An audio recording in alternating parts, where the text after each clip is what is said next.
আমি জীবনে কোনোদিন ব্র্যান্ডেড জামা কাপড় পরিনি, সেই জামা কাপড় পরতে আরম্ভ করেছি। এখন যে জামা কাপড়গুলো পরি, যখন আগে পরতাম তার থেকে এখন তার 3 গুণ দাম বেশি। এইটা হচ্ছে সোশ্যাল মিডিয়ার পাওয়ার। মানে এইটা কিন্তু আমি ফেসবুক থেকে ভিডিও করেই টাকা পেয়েই কিন্তু কিনেছি, শুধু ফেসবুকের, ইউটিউবের না।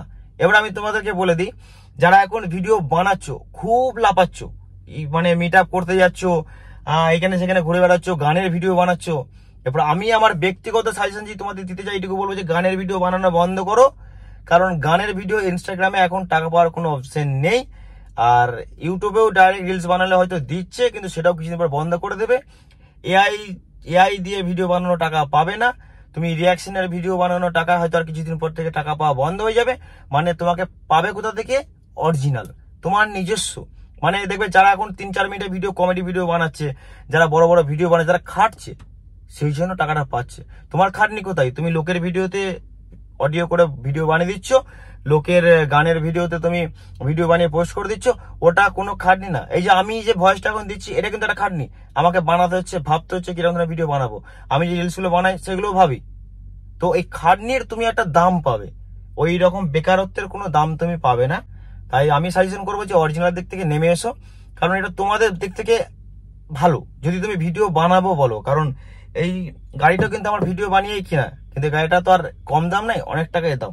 তার আগেও কি আমি টাকা পাইনি? তার আগেও আমি আমার কিছু কিছু জিনিস করে নিয়েছি, ঘুরেছি।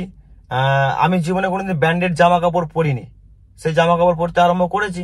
এখন যে জামা কাপড়গুলো পরি, যখন আগে পরতাম তার থেকে এখন তার 3 গুণ দাম বেশি। কারণ শখ। আর সোশ্যাল মিডিয়ায় তুমি ভিডিও বানালে তোমার সব শখ পূরণ হয়ে যাবে, কিন্তু সেটা পূরণ করতে গেলে তোমাকে তো আগে তোমার মতো করে ভাবতে হবে যে আমি কি ধরনের ভিডিও বানাবো। আর আমি এটুকু বলো, পরিশ্রম সব দিক দিয়ে করো, ভিডিও কেন, তুমি যদি অন্য কাজ করো তার পাশে আরেকটা কাজ করার চেষ্টা করো, যাতে তোমার জীবন চলে যায় তো যাক ভাই। কারণ একটা জিনিস ভেবে রাখবে, তোমার কাছে টাকা যতদিন আছে, তোমার কাছে সবাই আছে, টাকা নাই, কিচ্ছু নাই, কিচ্ছু নাই, তোমার সব শেষ। এটা অহংকার করিনি, কারণ এটা বোঝাতে চাইছি তোমাকে। কারণ মানুষের স্ট্যাটাস বাড়ে, বাড়ে কি বাড়ে না, যখন তোমার টাকা হবে স্ট্যাটাস বাড়বে। এই জন্যই বলতে চাইছি ভাই, তুমি সোশ্যাল মিডিয়ায় কিছু করতে চাইলে বা যদি করতে চাও, সেটা অরিজিনাল দিক থেকে এসো, এমনি এসো না। তাহলে ভাই তোমার ওই ভিডিও করাই হবে, শখ পূরণ করা হবে, স্ট্যাটাস দেওয়া হবে, ভিডিও দেখাই হবে। তাই যেহেতু দামি ফোন কিনেছো, হাতে আনলিমিটেড নেট আছে, সোশ্যাল মিডিয়ায় যেহেতু নেমেছো, তো নিজের কন্টেন্ট নিজে তৈরি করো।